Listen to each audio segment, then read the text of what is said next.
All right, shalom, shalom, shalom. First and foremost, want to give all honor, praises, and glory to Yahweh, Bahashem, Yahushai, Bahashem, Ruach Hakodash. Double honors due to our apostles and elders at Great Millstone who rule well. Peace, love, salutations, and blessings to the Lord's elect.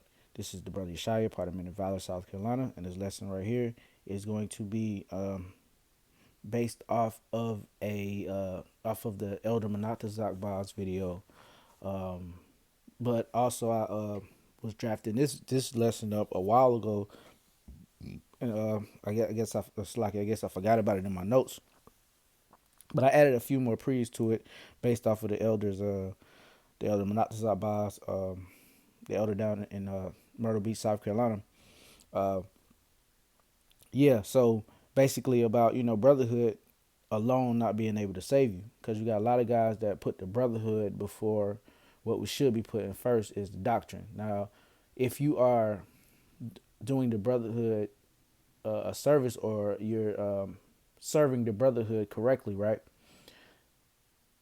It is part of that serving is basically following the doctrine of Yahweh Bashem Yahweh Shai. And that's what really unites us and really makes us brethren, right? So without further ado, it's the book of Romans chapter 16 and verse 17. Now I beseech you, brethren, mark them which cause divisions and of offenses contrary to the doctrine which ye have learned, and avoid them. So there you go. Okay. Now everything starts with Yahweh by Hashem Yahweh Shai's doctrine, right? The doctrine comes first. So we have to really meet together with that before we can even begin to talk about being brothers or being, associated. And you got a lot of people, they're still in this worldly mindset where, camaraderie, camaraderie just basically just trumps, the complete understanding, the 100% complete understanding that, the apostles at GMS have first and foremost, which they gave down to us, man, and taught us, right? So it's a slippery slope, man. You like how our brother fried chicken, you like how our brother dress, or you like how our brother, you know, yeah, we have kindred spirits over on this side, but that shouldn't cloud your judgment when it comes to the doctrine of Yahweh Hashem Yahweh Shai. Romans 16 and 17 again. Now I beseech you, brethren, mark them which cause divisions and offenses contrary to the doctrine which ye have learned, and avoid them. So right here, this is explicit instructions to avoid certain ones that do not follow the doctrine. And back then when this was being written, you had the sects, the sects, sects, right? And that word don't sound right when I say it, but sects, the different sects, right? You had the different classes, you had the different groups, um, and what separated them was the doctrine, right? You had Yahweh Shai's disciples, you had the scribes and the Pharisees, you had the Sadducees, you had a whole bunch of different groups, and each one had a different doctrine. Okay, one group didn't believe in the resurrection, one group didn't believe in the angels and divine intervention and things like that, and they were all separated from who? The disciples, which had the doctrine right under Yahweh Shah, right, from Yahweh Shah. So speaking of that, let's go to the book of Matthew chapter 12 and verse 46. Yeah.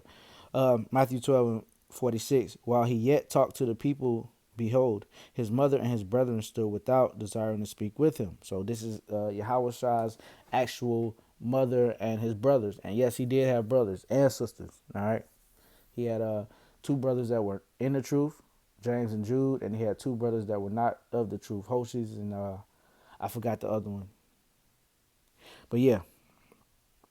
Uh, verse 47. Then one said unto him, behold, thy mother and thy brethren stand without, desiring to speak with thee. So, this is his so-called blood.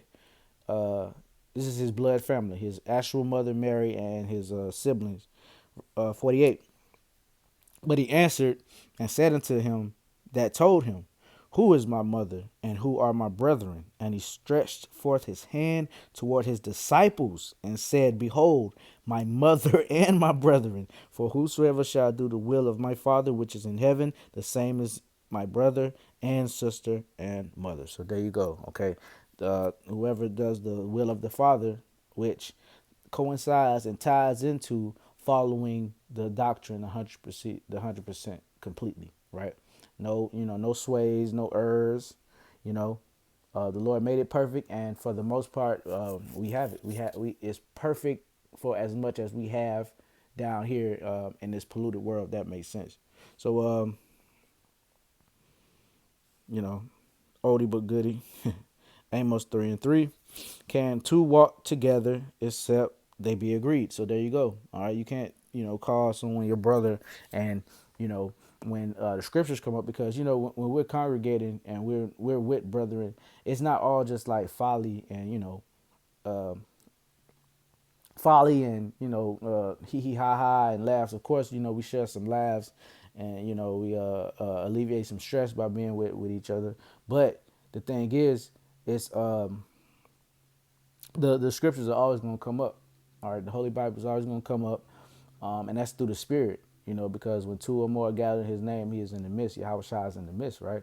So the Spirit is going to jump on, brothers. We're going to talk about some spiritual talk, and if you disagree with what if you disagree with what I, hold as my sound doctrine, then we can't be together, because it's gonna be you end up getting in a fight. Personally speaking, I'll end up getting in a fight over that. So I choose to stay away from. Hey, and the scriptures. Hey, the scriptures do that, man. You know, uh, yeah, it'll get you roused up. You know what I'm saying? Second Timothy, just like when Peter and Paul, they had to be separated because of dissension. They had dissension among each other because of the Lord was working it out. This is the book of Second Timothy chapter 3 and verse 16. All scripture is given by inspiration of the Most High and is profitable for doctrine and for reproof, for correction, for instruction in righteousness, that the man of the Most High may be perfect, thoroughly furnished unto all good works. So there you go. That's that word doctrine right there. Profitable for doctrine, all scripture.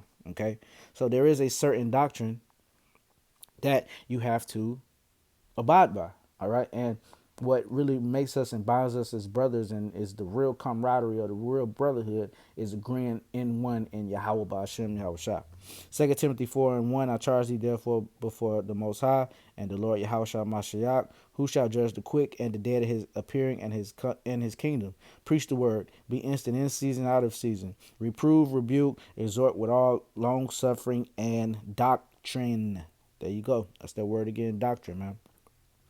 So the doctrine is very important, not just being cool with someone, you know that's like preschool shit, man.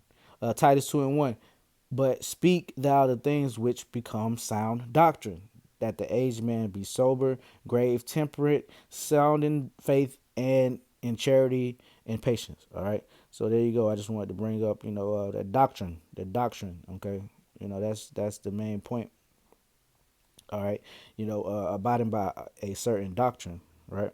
1 John 4:1, beloved, believe not every spirit, but try the spirits whether they are of the Most High, because many false prophets are gone out into the world. Hereby know ye the spirit of the Most High. Every spirit that confesses that Yahweh Shah Mashiach is come in the flesh is of the Most High. But so yeah, it says believe not every spirit. So at the top in verse 1, not to believe every spirit, just because we use the same verbiage for the most part, because the difference, the similarities between a lot of the camps is the verbiage, right? It's Shalom Ak and Yahweh Bashem Yahweh Shai Barakatah. Some of them really have the name, are saying the name, right? So it's kind of, you got to get past that wall, like, okay, now, hey, what do you think this is? What do you think Revelation 13 is? What's this and what's that and what's that? Just getting to the nitty gritty, right? Getting to the meat and the potatoes. Um, this one right here, Titus 3 and 10. A man that is a heretic after the first and second ammunition reject, knowing that he that is such is subverted and sinneth, being condemned of himself. So there you go, man. You don't need to be. You need to, you know, uh, reject ones that after the first and second admonition, they still not getting it. They don't think the MOTB is this. They don't think this is that. This is that. Like the apostles have told us. I mean, have taught us. Through the Spirit and prophet. How about Shem Yahushua? Hey, man, you might be a cool brother, but you just can't. You can't deal with them like that, man. I mean, this is not about friendship in this thing, man. And this is the last one. This is Ephesians 4 and 14. All right, that we henceforth be no more children, tossed to and fro and carried about with every wind of doctrine, by the sleight of men and cunning craftiness, whereby they lie in wait to deceive. But speaking the truth in love may grow up in him in all things, which is the head, even Hamashiach, Yahushua. So, hey, we're not children. We're growing men. We're men in this faith. All right, we're growing. We're coming up on levels, right? And we shouldn't let something as simple and as elementary as a so-called friendship or a carnal friendship uh, pollute your judgment or cloud your judgment when it comes to the true doctrine of Yahweh Bashem Yahweh, which really ultimately links us and ultimately makes us brothers. So that was it. Lord willing, it was edifying. I want to give all honor, praises, and glory to Yahweh, Ba'ashem, Yahushua, Ba'ashem, Rakah HaKodash. Double honors to the apostles. That was the great millstone. Peace, love, salutations, and blessings to the Lord's elect. And until next time, shalom.